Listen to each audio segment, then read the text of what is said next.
Hi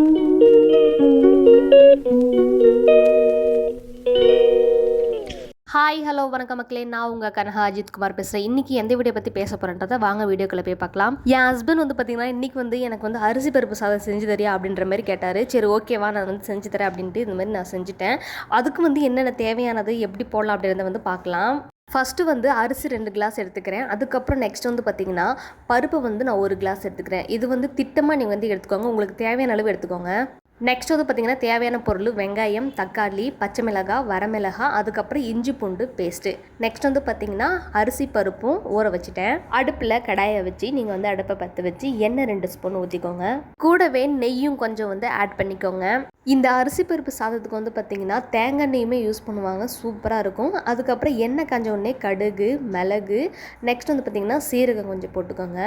வரமிளகாவும் பச்சை மிளகாவும் நம்ம ஆட் பண்ணிக்கலாம். அது நல்லா வதங்கின உடனே சின்ன வெங்காயத்தை நம்ம கொட்டிக்கலாம். சின்ன வெங்காயம் போட்டதுக்கப்புறம் நெக்ஸ்ட் பார்த்திங்கன்னா கருவேப்பிலை கொஞ்சம் தூவி விட்டு தக்காளியை கொஞ்சம் போட்டு இஞ்சி பூண்டு விழுது கொஞ்சம் சேர்த்துக்கலாம். அதுக்கப்புறம் உப்பு கொஞ்சம், மஞ்சத்தூள் கொஞ்சம், நெக்ஸ்ட் மிளகாத்தூளும் சாம்பார் பொடியும் நம்ம ஆட் பண்ணிக்கலாம்.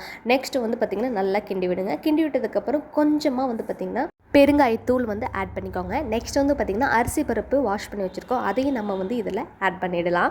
நல்லா ஆட் பண்ணிட்ட உடனே இதுக்கான அளவு பார்த்திங்கன்னா நம்ம தண்ணியும் நம்ம அளந்து ஊற்றிடலாம். 25 நிமிஷத்துக்கு அப்புறம் மூடியை திறந்து பாருங்கள். சத்தியமாக சொல்கிறேன், வேறு லெவலில் வந்திருக்கும். அதுக்கப்புறம் மேலேயே நெய்யை தூவி விட்டு சாப்பாடை நல்லா கிண்டி விடுங்க. கிண்டி விட்டதுக்கப்புறம் மாமாவுக்கு நம்ம சர்வ் பண்ண ஆரம்பிச்சிடலாம்.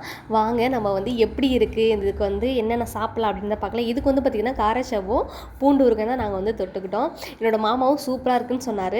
சரி ஓகே, மாமா சாப்பிட்டு பார்த்தாச்சு. இப்போ நம்ம சாப்பிட்டு பார்த்துட்டு எப்படி இருக்குன்னு சொல்லலாம். நான் சாப்பிட்டு பார்க்குறேன். சாப்பாடு எடுத்து வாயில் வச்ச மக்களே செம்மையாக சூட ஆரம்பிச்சிருச்சு. சுட சுட வாயில் எடுத்து வச்சதுனால கொஞ்சம் லைட்டாக சுட்டுருச்சு. வேறு லெவல் இருந்துச்சு, சத்தியமாக சொல்கிறேன், சூப்பராக இருந்துச்சு. நீங்களும் இதை ட்ரை பண்ணி பாருங்கள். ட்ரை பண்ணி பார்த்துட்டு கமெண்ட்டில் சொல்லுங்கள். ஓகே மக்களே, பாய். வீடியோ பிடிச்சிருந்தா லைக் பண்ணுங்கள், ஷேர் பண்ணுங்கள், பெல் ஐக்கனை கிளிக் பண்ணுங்கள், என்னோட சேனலுக்கு சப்ஸ்கிரைப் பண்ணுங்கள் அண்ட் சப்போர்ட் பண்ணுங்கள். பாய்.